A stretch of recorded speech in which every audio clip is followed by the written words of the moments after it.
She doesn't come right out and say it, but she's heavily implying that dupes can harm your skin. Again, in reality, there is no evidence that dupes are harmful to your skin. That is ridiculous. Charlotte Tilbury has declared war on dupes, and she posted a rant over on her website that is honestly one of the strangest statements from a brand that I've ever seen. And it's not necessarily what she's saying, but how she's saying it, because some of her points I do agree with. So in today's video, I just wanted to break it down and find out what's really going on. This seems like a very panicked move on her part. So let's just go ahead and get right into her statement. I'm going to put it up on the screen so that you can read along with me. It says, Charlotte has been disrupting the beauty industry and breaking records from day one, innovating beauty secrets that have revolutionized the beauty industry and become legendary. She has worked as a makeup artist for supermodels and stars on every red carpet, runway, and magazine, and everyone everywhere wants to steal her beauty secrets. It's why Charlotte Tilbury is one of the most attempted dupe brands in the world. Sorry, darlings, but Charlotte Tilbury is undupable. Why? Charlotte has bottled her 33 years of artistry and expertise into easy-to-use, innovative formulas. Charlotte puts skin first, working with world-leading scientists to supercharge each of her makeup and skincare products with science-backed, skin-loving ingredients to create high-performance formulas that are suitable for all skin types. Charlotte ensures every single product goes through rigorous testing. She will not launch a formula unless it is perfect. All of Charlotte Tilbury products have been cruelty-free since launch in 2013. Then there's the incomparable Tilbury feeling. Charlotte makes everyone feel like the most beautiful, confident versions of themselves, bottling Hollywood light tricks and real-life social media filter effects to enhance and amplify your natural beauty. It's magic that cannot be duped. They can try, but you can't deny nothing compares to the original. So this is a lot to unpack, and she's also launched some videos about this as well, which we will get into a little bit later in the video. But first, I just want to talk about this statement, starting with the overall vibe of this post. So to me, this seems over the top, dramatic, almost theatrical, and what jumped out to me immediately is that almost half the post is in all caps. And to me, the vibe feels a little bit desperate, and I'll get into why. So first, let's break down a couple of these sentences that really jumped out at me. The first one says, Charlotte has been disrupting the beauty industry and breaking records from day one. So here she's claiming to be a revolutionary force in beauty, which arguably she is, but at the same time, this sounds kind of defensive rather than confident. Like normally a brand at her level wouldn't feel the need to come right out and say this. Another thing she said in the post is she has worked as a makeup artist for supermodels and stars on every red carpet, runway, and magazine. So this is meant to reinforce her status, her exclusivity, and of course, to her point, she does have a ton of experience in the industry. But I don't know what this necessarily has to do with dupes and how the fact that she's a makeup artist makes her products better than the dupes. If you purchase a product from her line, it's not going to come with a little mini Charlotte Tilbury that's going to come to your house and put the makeup on for you. I just don't really see why her being a makeup artist has anything to do with this topic other than just being in there for marketing. Another thing that she said in her post was everyone everywhere wants to steal her beauty secrets. So I think steal is the loaded word here. It implies wrongdoing, and this phrasing paints these dupe brands as thieves rather than affordable alternatives. Now, to her point, there are some brands like e.l.f. Beauty that have gone so far as to copy almost identically her packaging, and the colors are exactly the same. Okay guys, I don't even know how this is legal, but e.l.f. Beauty is literally high-end makeup for a fraction of the price. Let me just show you. First up, this is literally Charlotte Tilbury lookalike, but it's under $15. In fact, everything here is no more than $15. You even have a lookalike for the Charlotte Tilbury beauty wands, except they're not 40 bucks. And yeah, I do think that is pushing it a little bit too far. I don't think that that's very ethical. But there are tons of other brands like e.l.f. and Milani and Physicians Formula who have taken inspiration from her brand and come out with glowy primers or blush wands and things like that. But imitation exists in every single industry in the world. And it's inevitable that once a product becomes popular, everybody else is going to scramble to create their own version of it. it. And I think that's fine. I wouldn't go so far as to say it's stealing or theft at that point. And then another thing she said in the post was, sorry, darlings, but Charlotte Tilbury is undupable. So this line just feels a little bit condescending, a little dismissive of lower cost brands. She's essentially saying my brand is the only one worth buying. And with everything being really expensive right now, especially non-negotiables in our lives like housing, food, gas, and utilities, so a lot of people just can't justify buying luxury products. And even if her products are undupable, a lot of people just don't have that option. And if her products were totally undupable,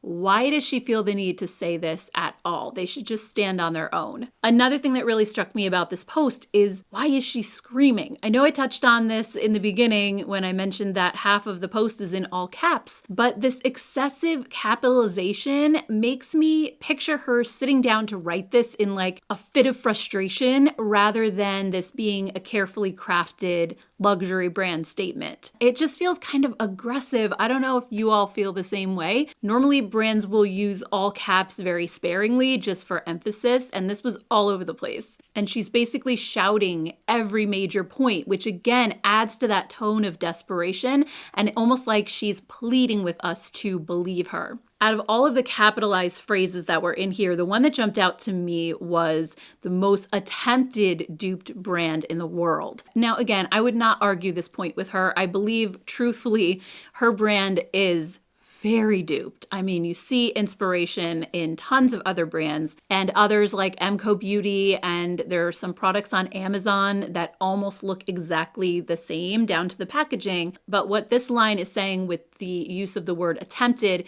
is that these brands try but fail to capture the magic of her products. But honestly, are they failing? If you take a look at e.l.f., ever since they've kind of leaned into creating dupes, their popularity has skyrocketed. And if you look at a product like the Halo Glow Liquid Filter, that has sold out a few times already and continues to be one of their biggest hero products. So that's not really an attempt in my book. And the fact that she made this post at all tells me that e.l.f. is not selling an insignificant amount of these products, or they wouldn't be viewed as a threat. So my biggest question about this post is kind of what's the motivation behind it? Is this a PR statement, or is it a genuine panic reaction, or is it a little bit of both? I kind of am leaning toward it's both. As a PR move, I think she's trying to reinforce the luxury aspect of her brand and show that by fighting back against dupes, brands create the illusion that their products are special. It could also be her way of reassuring her audience that the money that they spent on her products is worth it. But at the same time, this definitely feels like she's in panic mode, from the tone of the statement to just the fact that she even needed to address this. If business was booming, why do this in the first place? I think she's definitely feeling the pinch from the drugstore market. From what I've seen, luxury brands don't typically respond to things like this. And another thing that I realized about this post is that it's steeped in emotion, but not necessarily in facts. She says things like magic that can't be duped, Hollywood light tricks, real-life social media filter effects, bottling her 33 years of artistry. But instead of getting into the nitty-gritty or explaining why her products are better than the dupes, she's just trying to sell us on the experience of using her products, which is not necessarily a tangible thing. It doesn't actually refute the dupes, it just romanticizes her brand. She also implies that the cheaper brands are not using quality ingredients. And one of the lines in that post say that her products put skin first, as though using other brands might hurt your skin in some way. She doesn't outwardly say that, but that's what's implied. I think if you're trying to lean into the whole experience, that can be very different for different people. Some might actually love the luxury aspect of using high-end formulas and packaging and all of that, whereas I know plenty of people who are more frugal and might feel duped, no pun intended, buying a really expensive product that works just as well as a drugstore product and they feel like they wasted their money on it. And in that case, their experience is going to be a lot different. So basing this whole thing on an intangible feeling or emotion doesn't really work, because I think different people are going to have very different reactions to her product. Not everybody is going to value what she's talking about. Also, I think this post is full of consumer shaming, and this is where I think I get frustrated with it the most. There's this undercurrent of guilt tripping, like this phrase here that says nothing compares to the original is a classic luxury guilt tactic. She's subtly implying that if you buy a dupe, you're missing out on something special. It's creating that FOMO in your mind, like if you can't afford to buy this product and you're gonna go out and buy a dupe, then that's just too bad for you, sorry. And like I said before, in 2025, with the cost of everything being so sky high, are a lot of people going to accept what she's saying, or is this gonna turn more people off? Making people feel guilty for not being able to afford to buy your products is the wrong approach, in my opinion. So we are going to talk about these videos that she's posted as well, but just my final take on this post is that it's not a statement of, hey, this is why our brand is so great. It reads as defensive. It reads as a brand that's feeling the pressure and trying to justify why it's still relevant. And the whole tone of it just kind of rubbed me the wrong way. So, let's talk about these videos now, because she has one long form YouTube video, although it's not that long, it's a minute and a half. So we're going to break that down. And then she also has a bunch of YouTube shorts that she's posted on this topic. So the first video is called Legendary for a Reason, and that seems to be her new tagline. And let's go ahead and just break this down, and I'll kind of play it and then pause it at certain parts and then we'll talk. Okay, ready? Hi darlings, I'm Charlotte Tilbury. I have been a makeup artist for over 30 years, and I have had the privilege and the honor of working with some of the most incredible celebrities and models on some of the biggest red carpets, fashion shows, as well as some of the most iconic magazine covers. 11 years ago, I created my award-winning brand and revolutionized the beauty industry to bottle my beauty secrets and share their confidence-boosting power with everyone everywhere. The whole purpose of my brand is to make you look and feel like the most confident, beautiful version of yourself. Okay, so in this part, she's saying that her brand is about more than just the products. It's about the feeling that they create. And we kind of touched on this when we talked about the post earlier. If you use a dupe, you are missing out on the confidence boost that her brand gives you. And like I said before, that is just marketing fluff. How the product ultimately performs is likely what's going to give you the confidence boost, not a feeling that you get from using it. And if a dupe gives you the same end result, then I think that can make you feel just as confident. So many brands, my darling, have tried to copy it, but darling, you can't fake that Tilbury feeling. They do not have my expertise, my science, or my premium quality ingredients. I invest in next generation, performance-driven, patented formulas in makeup, skincare, and fragrance. So here again, we have that FOMO and that guilt tripping aspect. She's saying no matter how close they get, they're never gonna capture the feeling of her products. And if you don't buy the original, you are missing out. And again, we have the reiteration that the dupe formulas can't be as good as hers. She's implying that other brands don't have access to the same technologies, the same labs, the same scientists or ingredient quality. But as we know, a lot of drugstore brands do work with some of the same labs as the higher end brands. And when it comes right down to it, there are only so many ingredients that make up a liquid blush or a glowy primer. And it's not like the drugstore brands don't have access to those specific ingredients. Charlotte Tilbury doesn't have a monopoly on mica or hyaluronic acid or whatever else is in the products. Everybody else has the same access to it. And I test them in dermatological and clinical trials on hundreds of skin tones. There are so many rigorous standards that have to be met. That's why they perform like nothing else on the market. All right, so here she's claiming that her products undergo more testing than the dupes, which makes her products safer to use on your skin. But in reality, many drugstore brands also clinically test their products. They just don't advertise that they do. And clinical trials are often done by the brands themselves, which can completely skew the results anyway. And as far as dermatologist tested goes, I know that e.l.f.'s skincare line is dermatologist tested, and other brands like L'Oreal and Physicians Formula and Neutrogena all claim to be dermatologist tested. So it's not like luxury brands are the only ones doing this. It became an instant game changer. It's legendary for a reason.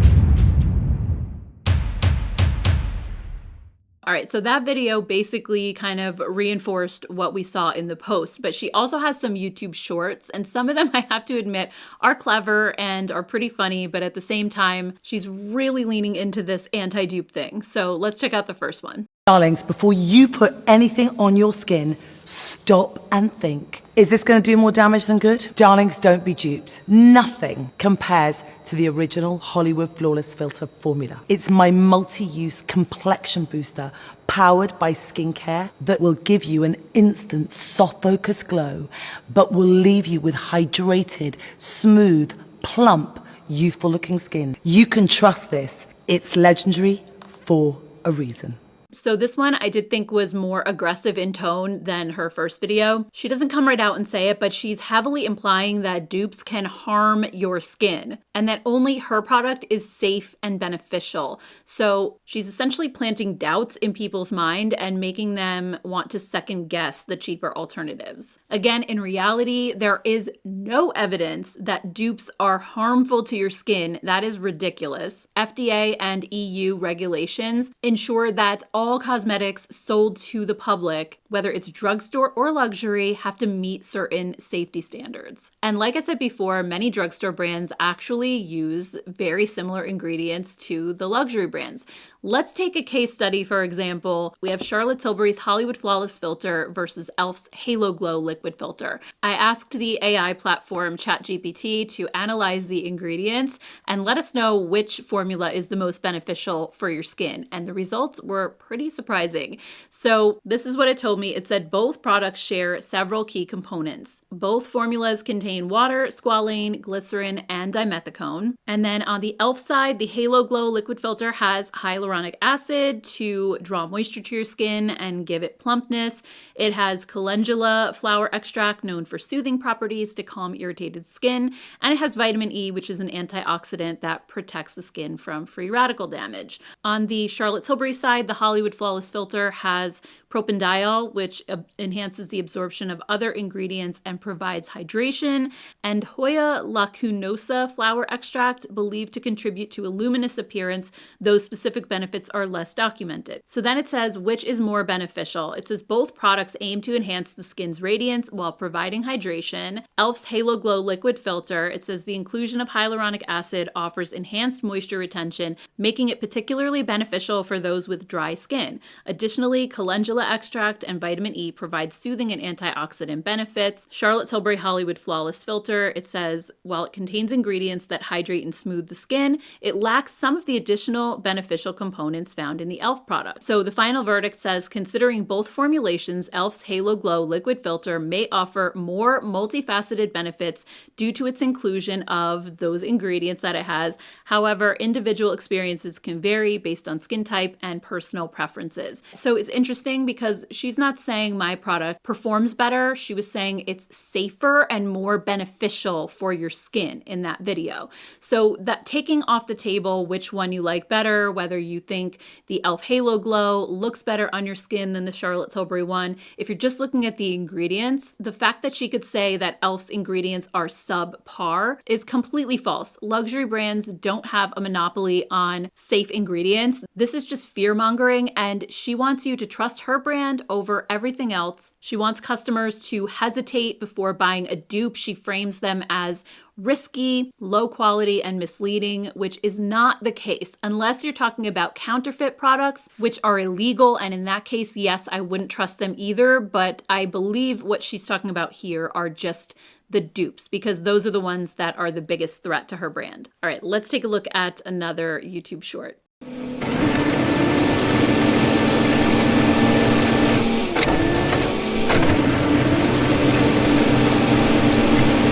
So with this one, the whole copy machine idea is pretty clever, but at the same time, it just comes across as a little bit desperate. Like, you don't see Dior coming up with ad campaigns like this because everybody copied their lip oil, or Natasha Denona complaining about all of the different brands that are copying her color stories. And she also has a few other iterations of this same short, like this one here where she's doing an X-ray on her powder. Take a look.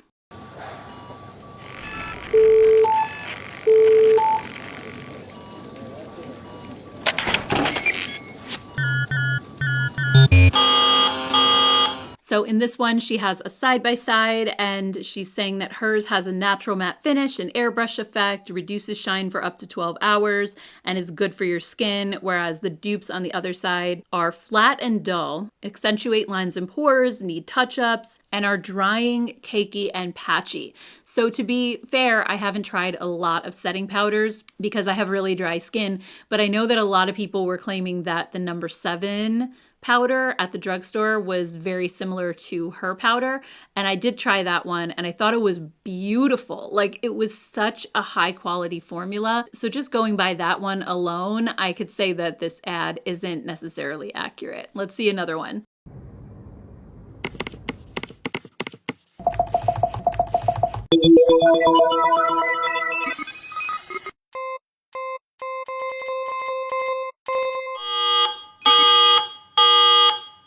So here she's trying to put her blush wand into a computer and create a dupe of it, and it kept saying dupe denied and failed and all of that. So it's just, again, very similar concept. And there's one more that I want to show you, and this one is trying to replicate a product in a 3D printer.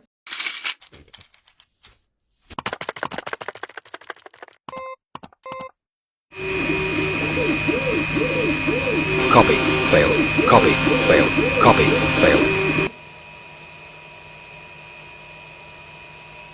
So I have to admit, these are clever, but at the same time, a little insufferable, because it's just like driving home this point over and over and over again that she's upset about the dupes. It's like, we get it, we understand, but you just don't see other luxury brands doing this. And who knows, maybe this will actually work for her, but somehow I'm doubting it. And like I said in the beginning of the video, I don't blame her for being upset about the dupes. I know that there's a big debate on whether dupes are ethical or not, and I want to get into that because I know that you who are watching may feel one way or the other about it. So I guess the big question is, do dupes really hurt luxury brands? This new campaign that she's doing makes it seem like dupes are a really active threat to her livelihood. Now, the most common argument that I see in favor of dupes is that the customers were not going to buy the luxury products anyway. A person who's buying a $9 e.l.f. Halo Glow wand isn't going to spend $42 on a Charlotte Tilbury one. So luxury brands aren't necessarily losing money, they're just not gaining a customer. But the counterpoint to that would be that I think dupes are getting almost too good. In the past, they were subpar quality, but now we're seeing more and more that the dupes are perfecting the art of making them more and more indistinguishable from the original. And there's also not as much of a stigma around dupes as there used to be. In the past, drugstore had a very negative connotation, a bad reputation for not being good quality, but it's just not the case anymore. And from what I've seen online, when people find a drugstore dupe, it's almost like a badge of honor that they're helping to save people money in a world where everything is super expensive. Now, I did touch on this before, but brands like e.l.f. Beauty that are making products that look identical, that could potentially be confused for the real thing, I think are extremely unethical, much more so than brands like e.l.f., who is coming out with similar products but not exactly copying them. With those, you get that it's supposed to be a similar product, but it's not confusing. Like, you know, this one is e.l.f., this one is Charlotte Tilbury. Another argument for dupes is that they're just a natural part of doing business. Like I mentioned before, in just about every industry, there are dupes, from food to clothing to medicine. Luxury brands don't own certain makeup concepts. A champagne highlighter is a champagne highlighter, or same thing with other other trendy products like lip oils and pink setting powders. It's not necessarily stolen just because another brand makes one. Another argument in favor of dupes is that everyone should be able to afford makeup. Not everyone can spend $50 on a foundation. But does that mean that they shouldn't have access to good makeup or certain trendy products? Dupes tend to level the playing field a little bit and allow everybody access. People also tend to feel that high-end and luxury makeup is overpriced anyway. We know that a lot of these products don't actually cost that much to make. They have huge markups due to packaging costs and also just the name that they're putting on the product as well. So a lot of people feel like the cost of the dupe product is what the expensive one should cost. Now, on the flip side, some dupes, especially blatant ones, are unethical. You can't really copy a concept, but packaging and branding, absolutely. If a dupe looks identical to the original, it's really not fair for that brand to profit off of the other brand's work. It also tends to devalue innovation. If brands know that they're just going to be copied immediately, they may start to not put so much money and time and effort into R&D and coming up with new concepts because they know it's just going to be copied. So when it comes to dupes, I feel like there has to be a balance between ethics and accessibility. Should we really feel guilty for saving money on makeup, or is this just another way for luxury brands to shame budget shoppers? This is why, for me, Charlotte Tilbury's posts and videos are so interesting. It shows that even the biggest luxury brands are starting to feel threatened. I actually saw a video from Robert Welch the other day, and he was talking about the brand Cover FX. They have this new ad campaign saying makeup shouldn't be cheap, basically implying that cheap makeup could be harmful to consumers. Again, totally false and actually really insulting. They're saying that if your makeup is cheap, that it won't look good and that we would never put cheap makeup on our face. Like, that's literally what it says in the ad. It is super tone deaf, but again, I think it shows the desperation that these high-end brands are having. I can only imagine that they must be seeing slower sales and are truly worried about the less expensive brands upping their game and making products that make people not even want to spend the money on the higher end. Back when I was growing up in the 80s and 90s, drugstore brands weren't the best. They didn't have a good track record, but that is not the case today. And I do think the luxury brands seem to be panicking. So I would love to hear what all of you guys think about this. Do you feel like Charlotte Tilbury's strategy is a good one? Do you think this is effective? Do you feel like she's trying to make people feel guilty or shame them for buying cheaper makeup, or that people should be investing in better quality? And I say that with air quotes because, as we discussed earlier in the video, that's not necessarily always true. Personally, I think that sure, you can find really crappy products at the drugstore, but you can also find some amazing quality products at the drugstore. And the same is true of high-end and luxury brands. There have been times I went to Sephora and I bought something that was super hyped up. I got it home and I was like, this is garbage. I just wanted to throw it away. It didn't work for me. And then there are other luxury products that I love. So I think with any brand, you are going to find hits and misses. It's just the nature of the business. So I'd love to know your thoughts down below. And thank you guys so much for watching today. I truly appreciate your support. If you haven't subscribed yet, be sure to hit that subscribe button before you go. And if you'd like to see my thoughts on the recent trend of mega beauty hauls, I'll go ahead and put that video right here and you can check that out next. Thank you so much, guys. I hope you have a great rest of your day and I will see you in my next one. Take care. Bye.